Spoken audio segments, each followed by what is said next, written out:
जो special status के द्वारा आवाज उठाई गई है उसमें आपने भी सुन लिया कल लीडर ऑफ द ओपोजिशन ने कहा था कि स्पेशल स्टेटस एक धोखा है, और ये पीडीपी वाले भी कहते थे। बेसिकली इनको मालूम नहीं है स्पेशल स्टेटस होता क्या है।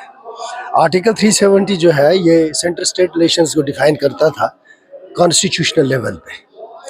आर्टिकल 35A जो था वो जम्मू कश्मीर में प्रोटेक्शन देता था उन स्टेट सब्जेक्ट लॉज को, आपकी ज़मीन को और आपकी नौकरियां हैं उनको प्रोटेक्शन देता था। उसके बाद हमारा अपना एक कॉन्स्टिट्यूशन था जो कानून मुल्की सतह के यहाँ ऑपरेट करते थे, उनको तो किसी की परमिशन नहीं है ज़रूरत। जो उसके बाहर थे मामलात जहाँ पर हमें अंदरूनी खुद मुख्तियारी थी या इंटरनल ऑटोनॉमी थी, उसमें हमारा अपना कॉन्स्टिट्यूशन ऑपरेट करता था। और हमारा अपना एजेंडा था जो जम्मू कश्मीर की सियासी जिद्दोजहद की अलामत था। उसमें जम्मू भी था, उसमें लद्दाख भी था, उसमें ये कश्मीर भी था, उसमें जो हमारा कश्मीर पार है उनकी जिद्दोजहद भी शामिल है। तो ये चार चीज़ें जब मिलती हैं उसको स्पेशल स्टेटस कहते हैं। जब जब जब सब कुछ इकट्ठा हो जाता है तो ये सारी चीज़ों को आप अलग अलग कैसे कहेंगे? 370 के पॉइंट ऑफ व्यू से कह रहे हैं कि अब वो दफन हो चुका है, वो आप जितनी भी कोशिश की जाए वो वापस नहीं आ सकता।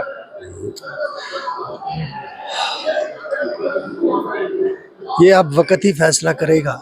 सियासी जद्दोजहद करने वाले जो होते हैं वो नतीजे की परवाह नहीं करते। एक पुरअमन जद्दोजहद हिंदुस्तान के आइन के अंदर रहकर जो की जाएगी उसमें कोई हर्ज नहीं है। डॉक्टर साहब, आज एलओपी साहब और आपके बीच में बहुत गर्मा नरमी हो गई कि स्पेशल स्टेटस को लेके वो कह रहे हैं कि स्पेशल स्टेटस के इंडियन कॉन्स्टिट्यूशन में कहीं लफ्ज नहीं है। भाई वो देखो, एलओपी वो जम्मू कश्मीर के हैं, असेंबली में पार्लियामेंट के लीडर तो नहीं है ना, प्राइम मिनिस्टर तो नहीं है ना, पार्लियामेंट सारी तो नहीं है ना। तो ये फैसला मुल्क की पार्लियामेंट को करना है, हमने कौन सा इनसे लेना है। इनकी कैपेसिटी 10 रुपये देने की नहीं है, ये क्या देंगे? ये तो खुद मांगते हैं उमर साहब से और गवर्नमेंट ऑफ इंडिया से, तो इनसे कौन मांगता है? हम तो मरकज़ से बात कर रहे हैं, पार्लियामेंट से बात करते हैं, हम इदारों से बात करते हैं। ये this is not about a person, this is about the constitution, about parliament, it's institutions. तो वहाँ पे हम बात कर रहे हैं, हम थोड़ा इनसे मांग रहे हैं।